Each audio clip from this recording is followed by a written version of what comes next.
Welcome to Meet the Moment podcast produced by the Real Estate Business Institute. This podcast is an exploration of what today's industry leaders and agents need to know to be profitable, productive, and have fun. I'm Matthew Rathman, and I'm joined by co-host Kimberly Allard as we chat with thought leaders, brokers, and agents who can help agents meet the moment of change in the real estate industry. All right. Hey, everybody. Thank you for joining us with the Meet the Moment podcast from REBI. My name is Matthew Rathbun. I am here with my co-host, Kimberly Allard, and our special guest today is Valerie Garcia. Kimberly, how you doing? I'm fabulous. Thank you so much. Great to be here. I'm very excited about our guest today. Yeah, me too. Valerie, how are you? I'm great. Excited to be here. Good. Yeah, I will just say for our listeners, because we like to have this as a really kind of raw conversation. We are re-recording because we had some issues. We were much more excited to be here in the first try of this, but we're going to stick with the second try anyways. But we are here with Valerie, who is a very celebrated speaker, a very popular one. I've had her for my company and attended lots of sessions that she's done all over the country and elsewhere. And of course, listener Ken, and we are here to chat about her new book, We're Going to Need Cake. And as she discusses messiness for leadership, and hopefully will convince me. We have read it. Like we were thinking about you all week before this, mainly because I was reading, and as I read, I could hear your voice as I was reading it. And then we have Kimberly, who took the easy way out and was reading with her ears through Audible, and actually heard your voice. So right in her head. So we're excited to talk about this and jump in to this a little bit. But before we do, tell us a little bit about yourself. So obviously you're a very gifted and talented and sought after speaker and now author, which is super exciting. But what else? What else do we not know? Well, I mean, as somebody who read that entire book for the audio version, I just want to start out by saying it's not the easy way out because I still had to read it. So it counts. I wouldn't have said that before this, but now that I've had to read it, I agree. It's counts as reading, Kimberly. So I'm Thank you. I'd like to just point out that, clearly I'm being disparaged here for some of my skills. So I appreciate you pointing that out. Maybe that's part of my messiness, Matthew, that you just need to learn to embrace.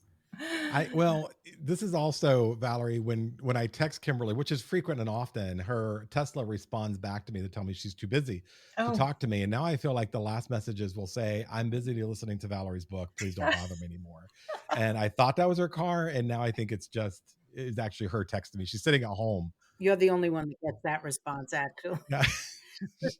She's sitting at home going, just tell him I'm driving. I can't talk to him right now. I'm sorry. So go ahead. So you read and wrote your own book. Yeah. So I started, I started in real estate 27 years ago. At this point, I was answering phones at a front desk and fell in love with the industry and, more importantly, fell in love with education. I was always the first person in the office to figure things out. So when we got our first fax machine, and then when the internet came, and when the MLS went digital, and eventually social media and blogging, and now AI, I've consistently always been the first person to figure it out. And then I was always the person that people would come to and say, "Can you teach me?" And that kind of created the trajectory of my business and my career. I started out again in real estate, continued in that for 20 years in a corporate space, working in the US and Canada and Australia for a number of different brands, and then became the director of education for REMAX.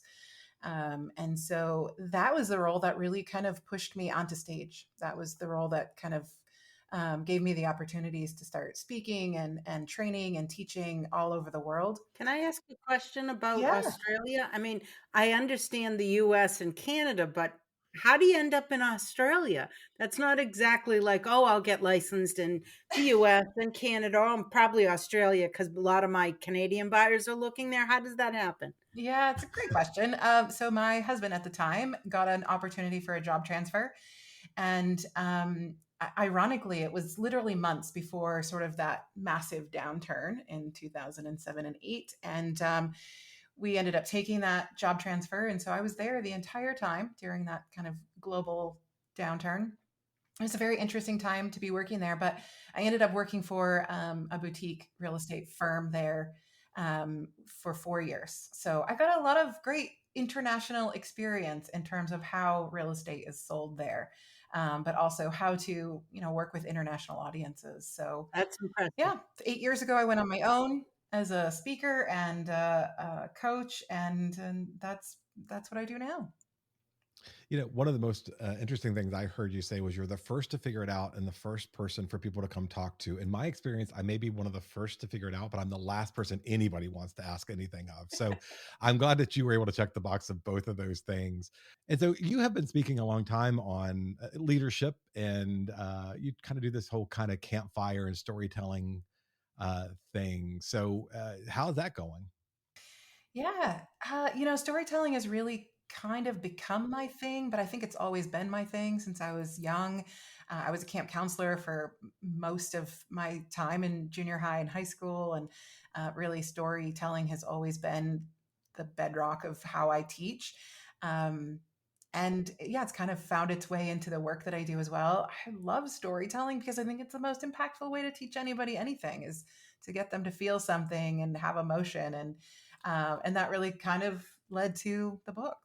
Yeah, so I wonder, for our listeners, how long has the book been in the works? Like, were you thinking all along, I've got to write this stuff down because nobody is going to believe me? Or is this something you just said, finally, it's time?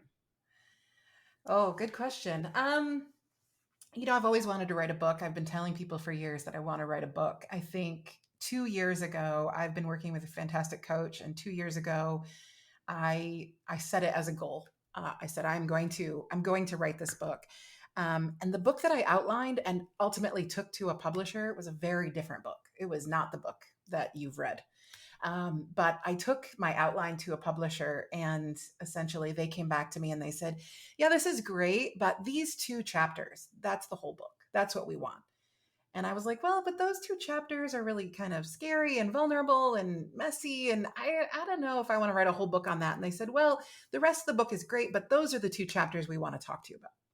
And so that is how my book really came about. Was a very wise, I look back now, a very wise editor saying, all of that's great, but that's all kind of fluff. This is the most important piece here. And you trusted that and went with it. I did. Yeah. So how did that? So, by the way, if we haven't mentioned already, the book is "We're Gonna Need Cake," which I mean, immediately every time I look at the cover, it's a very appealing cake, and that's all I can think about now because I can think about is eating cake, mainly because I'm on a diet, but who isn't? So how did that feel to have the publisher come back? You do your outline, you put yourself into it, like this is my dream and vision, or like, yeah, but we only want this 25% or 20% or whatever it was. How does that land for you? I mean, looking back now, it was the best thing that could have ever happened to me. This is why editors make books wonderful. I think this is why everyone needs a great editor, because they have the ability to look past all of the stuff that you're layering over top to make it a little more comfortable for yourself. And they say, no, pull out the hard bits, pull out those parts that are going to be the hardest to write about, because those are going to be the most impactful. So in the moment, sure. I mean, the thought was, ugh, I don't know. Do I want to write that book? Like, that's kind of scary. Do I want to talk about all my most embarrassing moments and all of the hard lessons that I've learned and all of the ways that I'm messy? Maybe not, but is that what made it the best book that it could be? Absolutely. So I just feel like because your thesis here is about messiness and transparency, we can ask you anything we want and you're required to answer. But I Sure, maybe. No, we wouldn't do that to you. Don't fall for it, Valerie. Don't. He's going to try. We're going to have to You hold can him. ask whatever you want. I required to answer. No, we again, we both have read the book. It's very good. I'm interested in we're going to get to the leadership stuff in just a second. The Real Estate Business Institute does a wide variety of training. Kimberly and I are trainers. All of us have had experience in some with corporate real estate, some with volunteer leadership, and others. And it is messy and it is challenging. I think we're going to spend some time in that. And it's kind of our focus at REBI was the CRB and some leadership programs. But I'm just really curious about your process. I mean, this is a big undertaking. Again, you're very talented. It may have been easier for you than it would be for the rest of us. But tell us a little bit about the process of actually writing and having the discipline to do that. Yeah, so, I think a lot of people, myself included, when I started this, assume that you write a book and then you take it to a publisher or you publish it yourself and you sort of pitch it. But how it worked for me, because I ended up going a traditional publication route, is I had to pitch the book and the publisher had to say, this is what we wanted, or this is what the parts of it that we want. And then I had to go and write the book. The process took about 18 months. It was not an overnight process. And honestly, as someone who loves to write, it was still challenging. There were days where I had to get up and literally sit down and set a timer and say, write, no matter what comes out, no matter if it's any good, write. It really became a discipline, because when writing is your only job, it's like any job. You're like, how long can I actually do this without going crazy? And you really tend to overthink it and get in your head. So the process was challenging. I had to sit down and really dig deep and come up with stories and ideas. And then I had to kind of submit to the process of an editor, then tearing those apart and saying, this is great. This is not so great. This needs to be rewritten. This needs an extra story. So it was a lot of back and forth. I learned a lot about myself. I learned a lot about the process of storytelling. But overall, I think the biggest lesson that I learned was I think everybody should try and write a book. And whether you do anything with it or not, I think the process of learning about yourself, to sit there and have the discipline to see a story from beginning to end is, it's pretty amazing. And the things that it sort of uncovers about yourself is pretty amazing as well. I think that's your next book. You need to write a book. We should all write a book. And there you go. Yeah. If I had $1 for every time somebody said, I think that's your next book. And you're like, can I just finish this one first? I'm still tired from this. Yeah, I was definitely that way for the first month. I am sort of already starting to put some work into my next book, but yeah, for the first week or two after I finished, everyone was like, when do you get started? And I'm like, no, we need to take a break. It's like running a marathon. Yeah. And I have a lot of experience running that. No, I have no experience running a marathon, but I would imagine that if one trained for a marathon, it's exhausting. And when you're done, you're not even thinking about your next one, or maybe you are, but you need a break. So can I ask a question though? I'm very intrigued about the title. Give our listeners who may be considering, of course, everybody's going to buy the book. We know that, but if they're on the fence, tell us a little bit about, because I thought it was, I actually bought it thinking it was a cookbook, but and I thought it was diet tips, and then I found out it was neither. So tell us a little bit about the title. Well, I'm sorry to disappoint if you thought it was a cookbook. It is not. But the title is We're Gonna Need Cake, and the subtitle is Celebrating Authentic Leadership in a Messy World. And, funny story, I had to fight really hard for that title.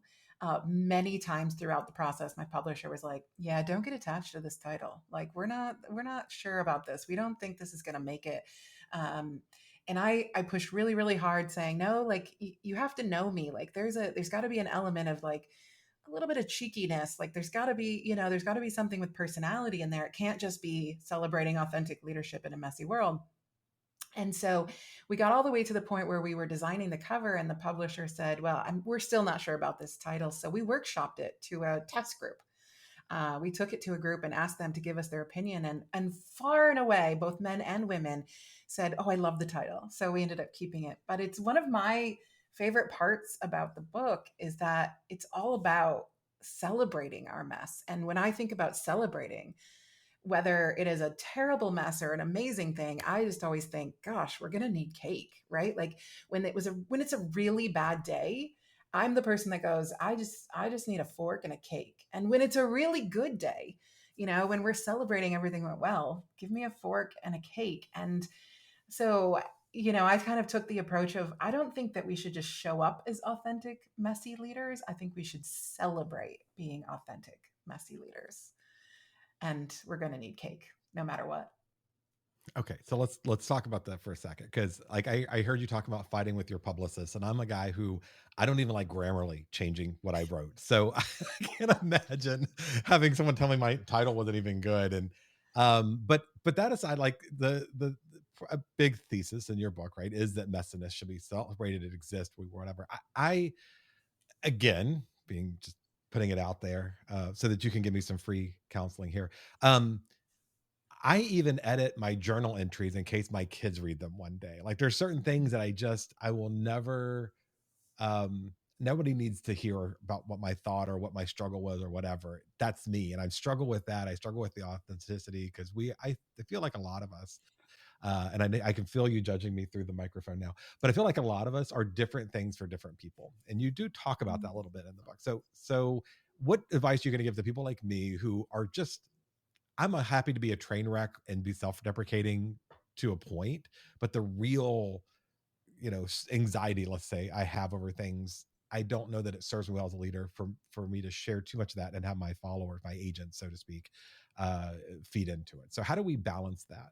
You said there, nobody needs to see, essentially my mess. Nobody needs to see that kind of, behind the scenes. And honestly, I think that that is one of the biggest myths, or as I call them in the book, as biggest lies that we tell ourselves and the people we work with around the idea of work and also leadership, that nobody wants to see that. Nobody needs to see that.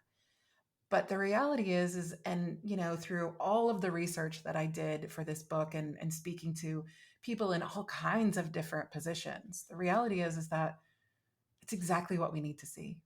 What people need to see is the unedited, the messy, the imperfect. And in no way in this book am I ever saying just, pour your essentially, shredded heart out on the world. But there are moments where I think, especially as leaders, we think that we have to be perfectly shiny and edited and fearless and have it all together. And I think what that does is that perpetuates this idea of everyone around you then has to be that way. And now we're all just faking it. We're all just putting on an act, and none of that allows us to bring those unique experiences to the table and to our work that make those magical moments. When I started telling people that I struggled with depression, I was getting on stages. I was smiling. I was all over the world. Like people were clapping, but I was deeply depressed. In fact, I was suicidal. And when I started actually telling people that, people didn't go, ooh, nobody needs to see that. They said, oh, thank God, because I struggle too. And now I can relate to you. And now I can trust you. And now I can see who you really are. And also, I can be myself with you. So I think there's a fine line between vulnerability and authenticity and messiness. I would never say, hey, put yourself in a situation where you are vulnerable to the point of it causing you more struggle. But I think as leaders, the leaders that I have had that have put their hand up and said, I don't know either. I'm not sure. I'm figuring it out as we go. I could use some help too. Those are the ones that taught me the most and also gave me the most growth opportunity.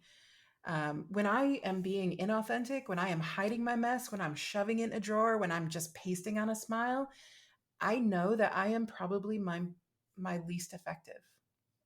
Hmm. And would it be fair to say that, now I'm going to act like I'm a co-author here, but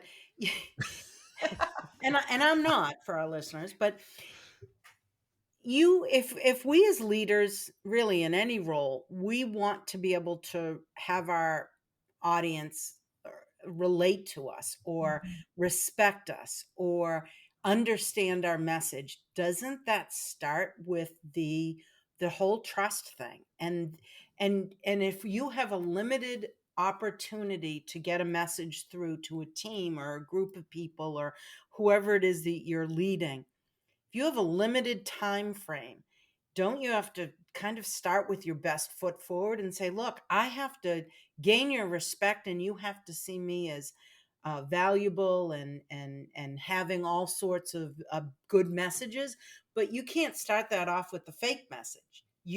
maybe lead something with, look, this was difficult for me, or here's my hardship, and here's how I came through it. Now, all of a sudden, you hit the ground running, and your leadership message that follows that maybe lands a lot better. Yeah, and I don't think that, that needs to be the only leadership message. It doesn't need to be the only message that, hey, I'm messy too. But I think the most effective leaders are the ones who can say that, who, when the time is appropriate with the appropriate audience, in the, say, look, I get it. I also, have struggled with that, or this is something I had to do to learn that, or I don't have all the answers. I spoke to one of the people I interviewed for the book. One of the things she said is that, in her first year, she was terrified to tell anybody she didn't know something. So she would just be taking on everything and saying yes to everything. And she would get so overwhelmed that she was almost to the point of burnout, because she was afraid to say, I don't know. I don't have the answer to that, or I don't know how to do that. And I think it's a huge part of, why so many people, especially in leadership positions, burn out, or, like you said, struggle to get the trust of their people, because they just, they do the fake it till they make it. I got this. I've got it. It's all good. When it really, I think it's far more effective to say, yeah, I don't know. Let's figure it out. I would, thinking about that a little bit, like we've gone through in our industry a pretty major transition with the decoupling of compensation and just AI and a whole bunch of other things kind of mixed in there, but certainly with the settlement. And when this happened in our firm, we're kind of spread out 3 states, big areas. And I just did asynchronous stuff. Started recording video. Like, here's what we know, not speaking to what we don't know. And I watched a couple of those videos where I stuttered over things, or I said something and I went back and said I misspoke on that. And I decided to keep them in the videos just so the agents would say, hey, we're learning together. And there was a little bit of intentionality in that.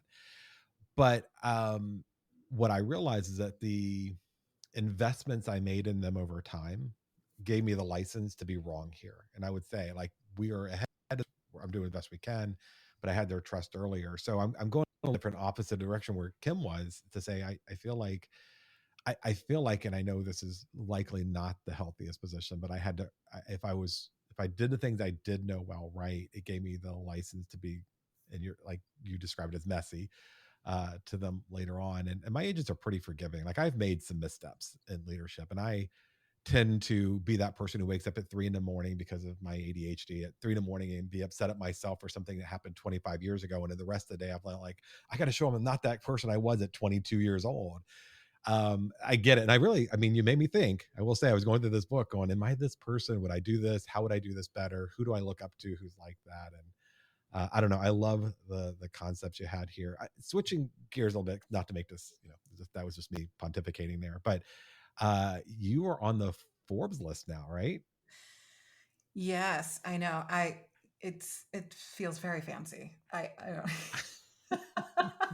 And because this is a podcast and no one's watching this, the very innocent eye roll and then the whole fancy head bob thing, like, you had to have seen that to get that. She's being very sincere here with, like, this is, I don't know that you expected that, but I saw it coming. Yeah, no, I don't. I don't feel like I'm very fancy. My coach is always telling me, Val, you are a fancy person, and I don't know if I've quite accepted that yet. But yes, it's so exciting that Forbes listed me on a list of books that help motivate leaders. So yeah, it's just kind of a fun Great. surprise And this I week. saw everybody was pre-ordering the book when you announced it. And I'm going to go back to what I was saying earlier about, you earned the respect as an author before you ever started writing. Yeah. And a lot because of you and the messiness you talk about. I did, it did make me think a little bit about this, because I do have some traditional mindsets about some of this stuff. For example, my wife and I've been together for over 30 years, and um, for her, she's seen it all. And sometimes I do just roll over and go, like, we were sitting on the couch the other day, I just rolled over and looked at her, I'm like, oh my gosh, she's still here. Like, she knows literally every bad thing about me ever, because we got together in teenagers. But I would never have that relationship as a male with a female employee or somebody else, because I think that's a dangerous path, to be that kind of messy, right? To be that personal messy, but to be Mhm. messy in a business or professional setting, I think is probably, it's refreshing.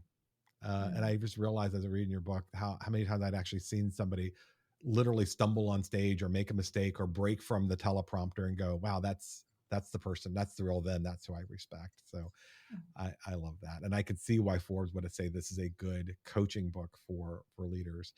Um, apply some of these concepts to brokers. You've worked with a lot of us over the years. What is some Yeah. advice related directly to this book that you would give to brokers or team leaders?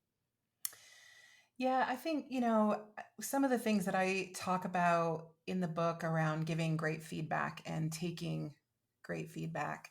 I think some of the bravery conversations, and for those who haven't read the book, is you're sort of listening to this. The book is really based around the authenticity map, which is kind of a circle that never really meets at the other end. Um, and I sort of take the readers on a journey through all of the emotions that we feel as we become authentic. So we start out in failure, and then we move into fear, and then we get a little more brave, and then hopefully we start embracing curiosity. And from that, sometimes we actually move into anger, good anger, and then into confidence, and ultimately, hopefully, joy. And there are roadblocks along the way, but I think this is a journey that a lot of brokers are on, and a lot of humans are on, especially if they are in leadership positions. But more than that, I think brokers have to coach their people through this path every day. Every time something goes wrong, as humans, whether you are a salesperson or not, you go right back to that failure place. I suck, everything sucks, it's always going to suck, right? And if you stay there, guess what happens to your business and career? It crashes and burns, right? We've seen agents who have sort of camped out and lived in failure and fear. We've seen this through technology changes. We've seen this in the past 6 months through regulatory changes. People that have just thrown up their hands and said, this is all terrible. I'm terrible. I can't do this. I'm afraid. I don't know what to do. But if we can, as leaders, not only lead ourselves, but coach others into, okay, if we can get out of that place and we can start taking some risks, and we can start giving that ability for us to go into things without all the answers, and gain some confidence, and use that anger to propel us forward, now we're getting somewhere. Now we can actually take those changes and we can use them to help us grow. So I think whether you are a broker or a leader in any capacity, having the ability to say, look, you can camp out here, you can pitch a tent and live in misery, or you can move forward, and here's a path to do that, knowing you might have to do it every day, over and over and over again. I mean, that's a valuable skill for any leader, to be able to say, look, great, you've got two choices here. You can move forward or you can stay put. But this is what the result of both of those are, right? It's great. Kimberly? I'm just being incredibly critical of myself right now because I'm listening to everything she's saying, and I'm like, wow, I really need to work on that. Wow, well, geez, I She should really have. hurt my feelings with this book. Honestly, I wrote this for myself. I mean, it's just a bonus that y'all get to read it. This is my own journey every day. And because Matthew pointed out I can't read and I have to listen, which is a hard skill in itself to listen.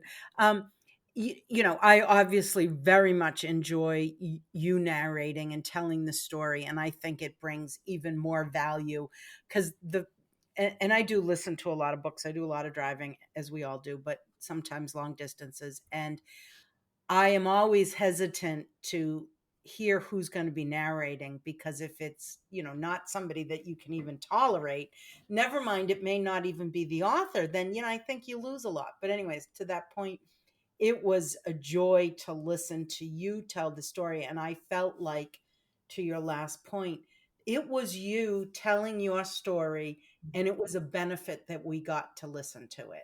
I didn't feel like it was a 100%. book. I felt like it was a discussion that you and I were having, although I was driving and you didn't see me and I wasn't really there. And that's not what was happening, but that's what I felt like. I felt like it was you telling me a story. And, which brings me to, what do I think right now? I'm thinking of how I felt when I was driving, saying, I wanted to say yes. I wanted to say, oh, I understand that, or I've been there. So, pick up the book, pick up the audio, be prepared to feel a little vulnerable, and be prepared to, this isn't one of those things you're just going to listen and then put away. This is one of those things you're going to listen and then apply and learn from. And it's just incredibly valuable. But like I'm sitting here right now saying, oh, geez, I got a lot of work to do. We all do. We all do. Yeah. In fact, my copy that I've had now for a month is, basically falling apart because I have gone back to it so many times and been like, oh yeah, I actually need to read that again because I wrote that for me as a reminder. And so, it really is, somebody said to me today, they're like, well, this isn't really a business book. This is just sort of a life book. And I'm like, well, I mean, that's when we're doing it right, when business and life are, kind of Yeah. mixing together, because that's kind of how it is. I like, we were talking about the title of the book. You essentially are talking about helping people learn and experience through your personal stories and storytelling.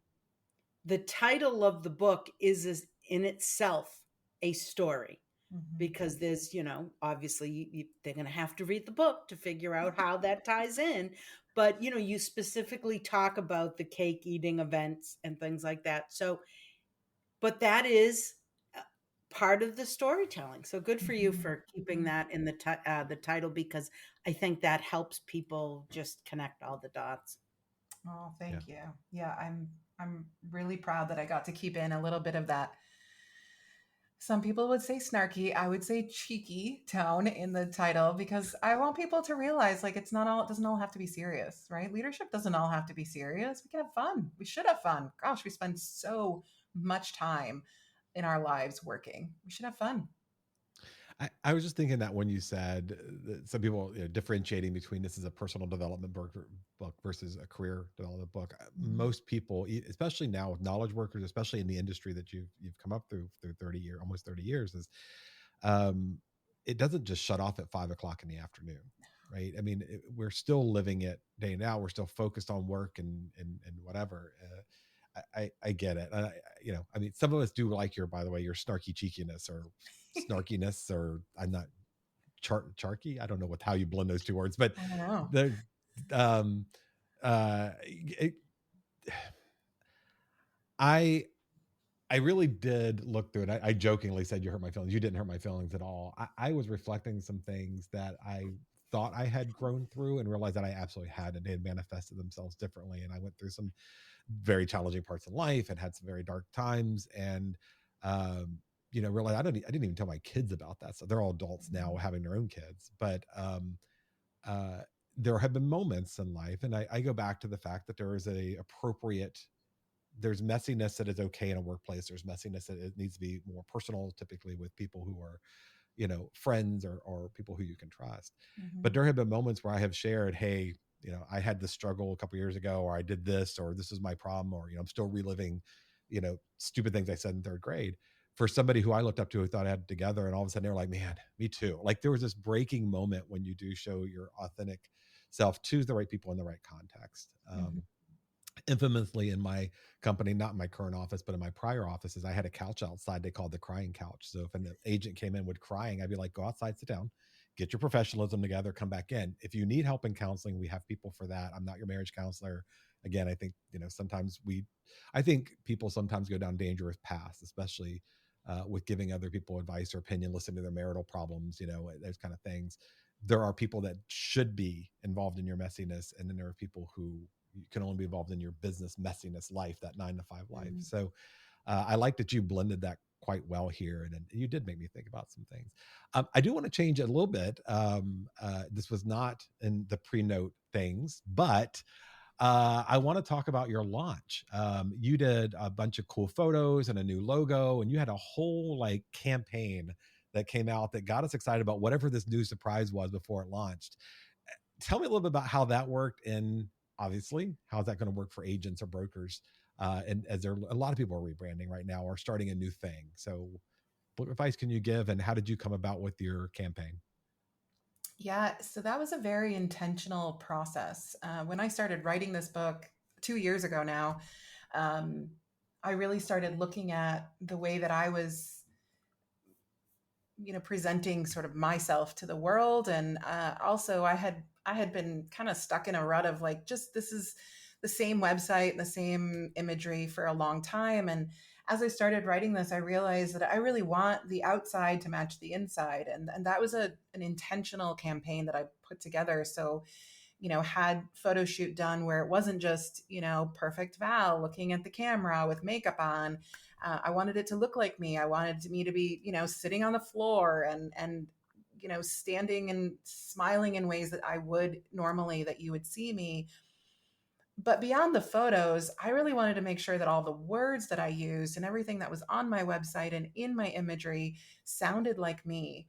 And that was something that I actually even needed help with. And I've helped people through rebrands as well. So even when that's something you do, sometimes you need to put your hand up. And that was where I was messy. I needed somebody to come in and help me. So I did an entire rebranding campaign in the process of writing this book because I really wanted, I wanted there to be I wanted there to be continuity in the message and what people saw. And I think the message that I want people listening to take away from that is you don't have to do an entire rebrand, but I think it's so important for your own just self when you aren't trying to be somebody you're not, when you can find that comfort zone of sounding and looking and feeling the same. The freedom that that gives you is pretty incredible. And Matthew, you will not understand this, but Kimberly, you will. Like, I just gave myself the permission to no longer wear heels on stage. I was like, screw this. I'm wearing comfortable shoes. I'm wearing Chucks. I'm over it.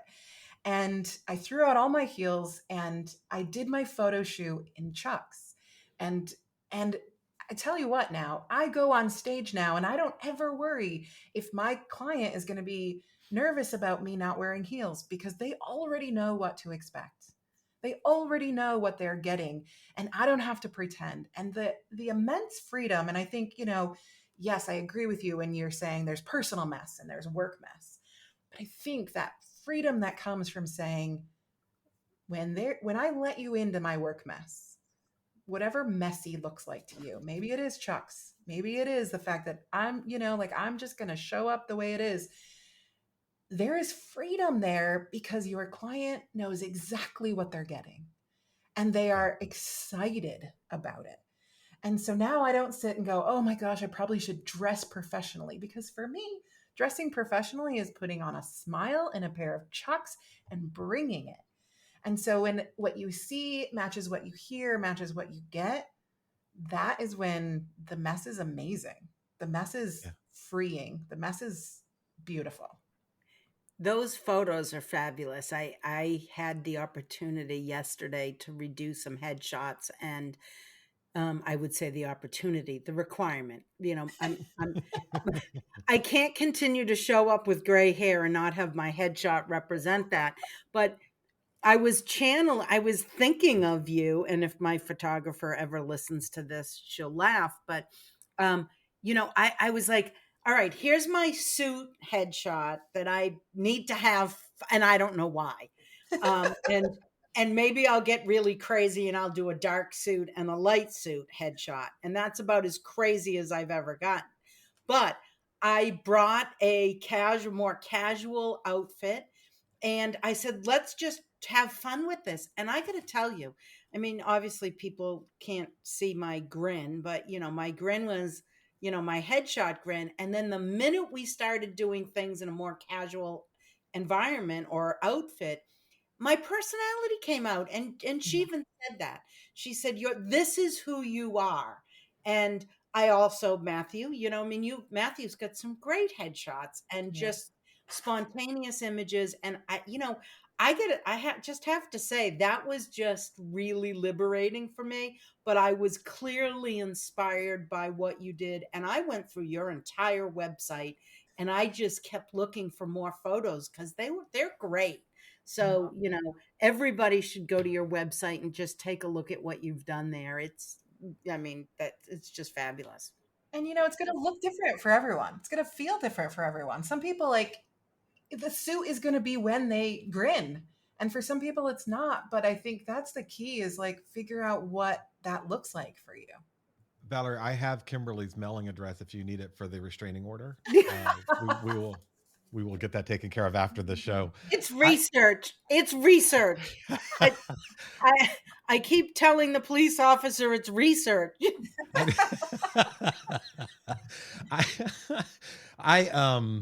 Like I mean, I can't do a one-for-one comparison to what you're going through, but I have some relative. I am offended that you just assumed I didn't know what it was like to go from heels to flats. But I mean, some of us are more progressive than that. No, my makeup was it was spot on. I mean, don't get me started on how guys get to have pockets and can wear comfortable shoes on stage and can't have either of those things, but it's a whole other podcast. There is something about our physical presence or transformation that I think does resonate with us. When I got more popular as a speaker, I felt more comfortable to just wear the jacket and a t-shirt, or to dress down, wear blue jeans on stage. I didn't have to meet anybody's standards. And I was, at some point, I'm like, they're going to hire me or they're not. And they hired me because of a reputation or knowledge base or content. It's also a Brit. When COVID happened, we started working or teaching from home a lot more. Our listeners can't, but if you look behind me, like my studio here is set up very much like a living room. That was the intention. Most of my classes are done in black t-shirts because it looks better in video. Also, it hides my fluffiness. And then I started going back out on stage for people who were meeting me, and I was getting comments like, well, you're not as tall as we thought you were, or, oh, you looked younger on video. And I'm like, that's just good lighting. I need that lighting to follow me everywhere. And it kind of bugged me. And then I'm like, I'm 50 years old. My wife loves me, and that's really, I don't care about anybody else at that point. For me, it was very freeing to start saying, I'm a blue jean and t-shirt guy, and I would rather you come hang out in my living room and just chat about real estate, as opposed to being in a formal classroom where everybody wants things, seats measured a certain way and all this math that goes into an audience. I want to say the stupid things that people can resonate with and laugh. And I find myself gravitated to people like that, like you. Like I just felt like I knew who you were before the first time I met you, certainly with Kimberly, for good or for bad. That I knew exactly who she was before I met her. And there's so much power in that and comfort level. But my guess is that you, especially you, Valerie, because you have a much bigger audience than I ever will, you've got people who probably come up with that same thing that Kimberly and I say to you all the time that you've never heard or know, who are like, we're friends now. Now you have a book where they're actually getting inside your head for a bunch of chapters to feel that way. It's a special thing you've done. I can say I appreciate it. I'm sure Kimberly does too.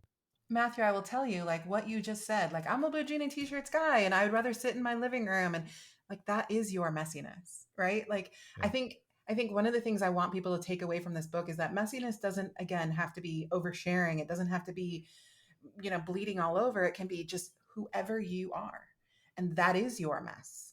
And so, that you leaning into that of just, this is who I am, you saying like, this is who I am and I want to do this. And like, that's awesome. That's the messiness that you should bring, because that makes you authentic.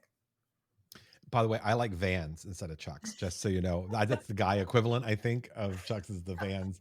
I've tried flip-flops, but that's not going over well. Maybe after a pedicure or something, you'll be fine. My hooves. Maybe it's my hooves that are turning people off. You just need to, I think you got to live in Hawaii, right? Right. Well, people have always, someone once said to me, dress for the job you want, not the one you have. And I said, well, I'd like to be selling frozen drinks and hot dogs on the beach in Maui. So then I should be in shorts and flip-flops then, so that's not going to work with me. But I want to ask, the three of us are talking. Do we think that we're just late to the game with this? I mean, is this a generational thing where, you have seen certain audiences where jeans and t-shirts and no socks and all those things seem to be fine for them, and then certain age groups are expected to show up in a suit and I don't know, granimals. I have no idea. Well, yeah, I don't know what granimals are, but yeah.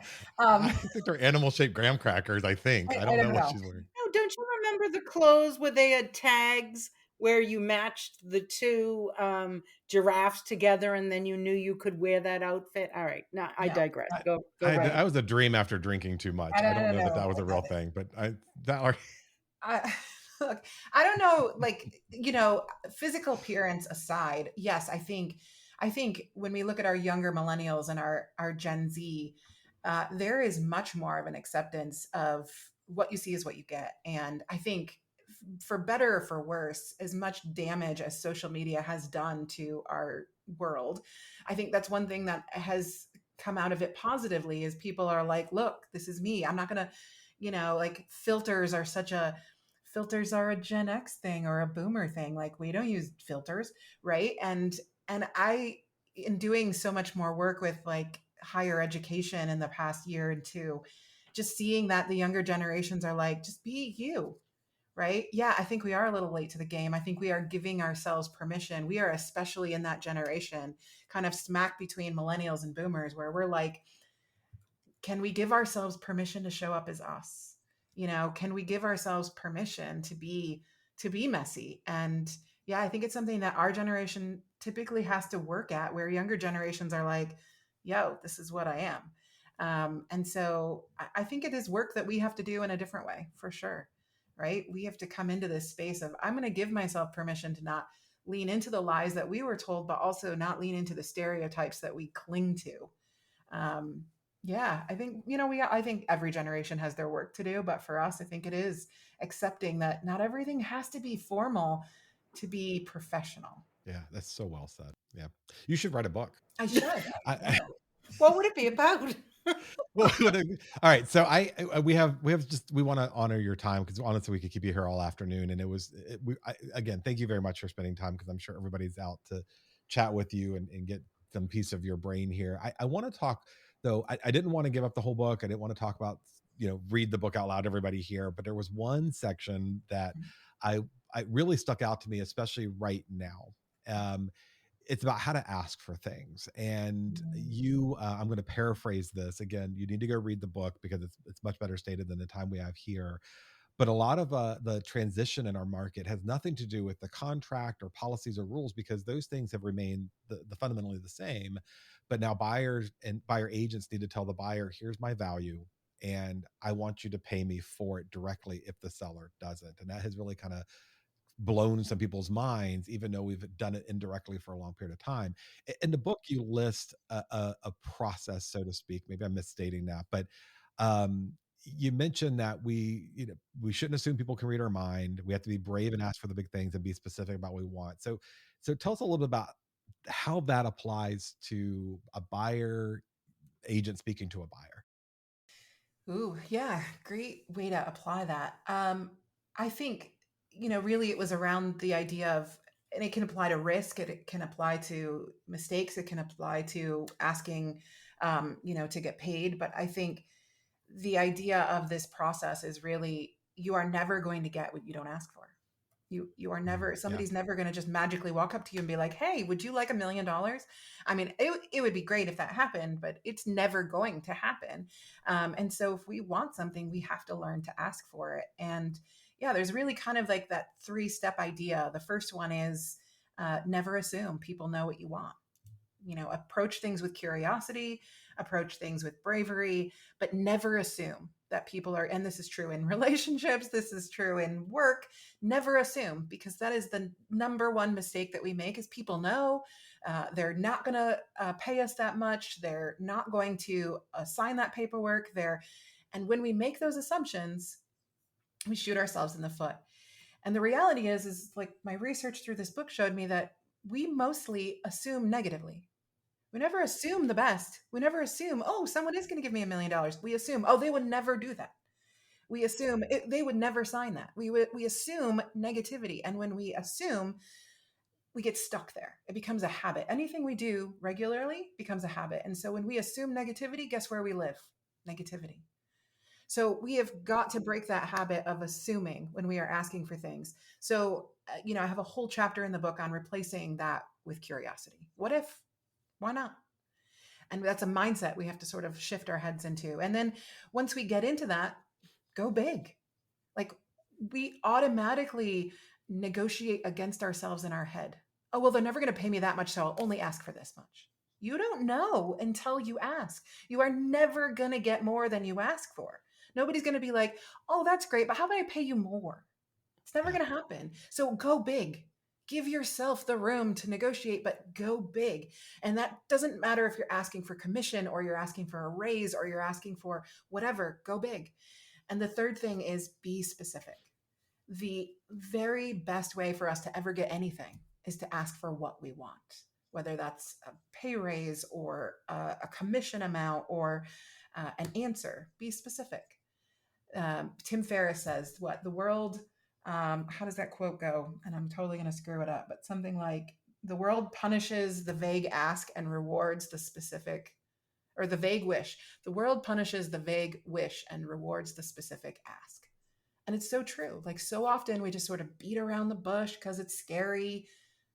Be bold. Stop assuming. Be curious. Ask for what you want. Go big, but be specific. That's great. So the book is We're Gonna Need Cake. Yes. Life is messy. Work is messy. Leadership is messy. Grab a fork, friends. So we are with Valerie Garcia. What a great chat we have had. Order the book now on Amazon, Barnes & Noble, all sorts of different places. And you will be one of the cool kids if you read the book. I'm just telling you, right? Yeah. And if you do, you have to get the physical book to put on your shelf because it's beautiful. It's a great color match and good picture. And we're thankful for having you, Valerie. But before you go, we're going to ask every guest to give us one of their favorite apps, tools, or resources that will make agents' lives better. Other than Audible, so they can listen to your book. That one doesn't count. I recommend Audible. No, you know what I think? Gosh, I'm going to be super boring in this, but also anyone who knows me, like I always say, if I had to get rid of every tool that I have and only keep one, it would be Canva. Yeah. I love it. I don't know what we did without it. And if you're not using it, there's so much opportunity. Canva is definitely probably my biggest tool love right now. 100%. I love it too. And by the way, if you do, not to pitch another podcast, but if you go to How I Made This and listen to the creator of Canva tell their story, it's incredible. She's awesome. Their whole team is awesome. It was fun to watch their glow up conference, whatever they call that recently that they did. This, the whole culture of everything was there. That's a great one. Thank you so much. Kimberly, what's yours? Well, we started talking earlier. My new tip, tool, toy is my Elgato prompter, which is going to help me with video so I don't look like I'm reading scripts. And it's going to hopefully encourage me to do a little bit more authentic engagement with video. And it's actually pretty cost friendly. It wasn't as expensive as I thought it was. I ordered it on Amazon late yesterday or the day before, and it actually arrived in less than 24 hours. So anything that I can have almost immediately and set up pretty easily is a great tip, and a great toy and a great tool. So that's my tip for the day. Yeah, it is. It is a really, really good device. And it makes it easier if you do have, a comfortable level with, remember, we're talking in front of the camera. It's a good tool. Mine is CapCut. We talked in the pre-show conversation. CapCut, I think video is very, very important to people's business. CapCut makes it incredibly easy. And there's a free version on your phone and your desktop, and then a very inexpensive version that you can upgrade to just to more easily create better content out there. And it's fun. It's a lot of fun. So thanks again, Valerie, for hanging out with us today. Kimberly, as always, it's fun to play this podcast thing with you, and we are out. The Meet the Moment podcast is a production of the Real Estate Business Institute, an affiliate of the National Association of Realtors. Special thanks to CEO Jenny Scheib and to Dan Shea, our editor and content producer. The views and ideas expressed in this podcast are not necessarily shared or endorsed by REBI. All recommendations made in this episode were merely provided as best practices. The practices of any realtor are subject to the Realtor Code of Ethics, the laws and licensing jurisdiction, broker policies, and competent legal advice. Visit www.rebinstitute.com for more information, resources, education, and upcoming events.